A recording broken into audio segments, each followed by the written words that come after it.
April is Volunteer Appreciation Month, a time to recognize all that they do for our community. Also, a time to tell those who haven't yet participated how important it is. Steve Petranik is here with Hawaii Business, and Daniel Chun is with Alaska Airlines. Thank you guys for joining us, and I apologize, but I've got it now. In fact, I won't even say your last name again. I'll just let you do it. Just Steve. Thank you guys so much for being here. And I know that you volunteer for the spelling bee. You're a judge. Tell me how long you've been doing that, and why is it so important for you to be able to participate in something like that? I've done it for 6 years now. It's so valuable to me because I get to see these kids who have worked hard, they've practiced hard, and they're up there in front of an audience of adults spelling out these difficult words.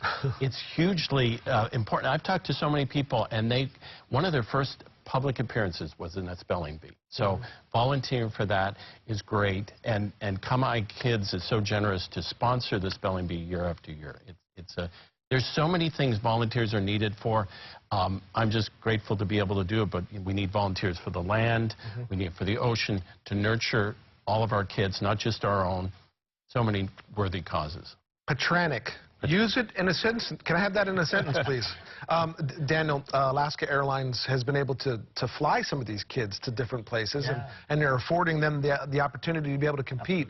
Tell me how important it is for you guys to be able to participate in that as well. Yeah, so as you know, our business is really all about connecting people and places, right, through flight, and we really want to make flying matter. Right? And so whenever we have the opportunity to provide travel for our youth to go to experience some of these events that really support their education, we're all for it. Yeah. We also know that, they are our next generation of pilots, flight attendants, customer service agents, technicians, maybe even a CEO one day. And so it is, it's something that we feel very strongly about in terms of supporting education and development of our youth. Okay, I'm going to ask you both a question now. I want to know, we're going to get a little personal here. I want to know what your most chicken skin moment may have been for you.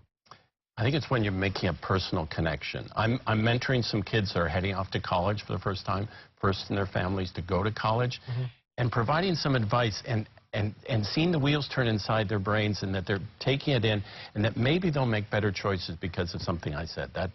That really makes me feel good. That's pretty amazing. What about you, Dan? Yeah, I think one of the most rewarding things is when you see our youth excited about something, right? Yeah. And so for us, it's super important for us to support as many things as we can, whether it be the spelling bee or robotics or environment or arts and culture. Some of these things that really help to inspire our youth to be better people and set them up for future success. I guess that's really what our chicken skin moment is. I want folks to be able to hear the sincerity and kind of the joy that you guys have found in volunteering. I also want to know from both of you, somebody's sitting on the fence. Somebody says, I just don't have enough time. They're kind of making excuses for themselves. But what would you say to those people that haven't yet pulled that trigger to volunteer? There are so many rewards you get back. It's smiles. It's seeing what you have done, the rewards. That's a huge reward.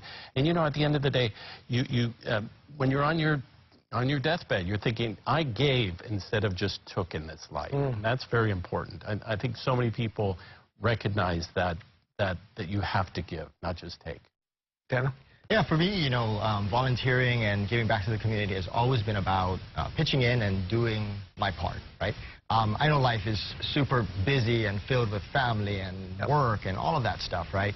But I always, I oftentimes say that one of the things that can help Hawaii the most, I think, is if everybody, just imagine if all like 1 million plus of us did at least one thing, right, to give back to the community, to just sort of feed our own passions, contribute using our talents and resources, right? I mean, just what kind of power there is there. And so I think, as Steve said, it's super rewarding, right? And it's probably one of the most rewarding things you will ever do. Okay, so you've got somebody off the fence now, and they're gung-ho, they want to do it.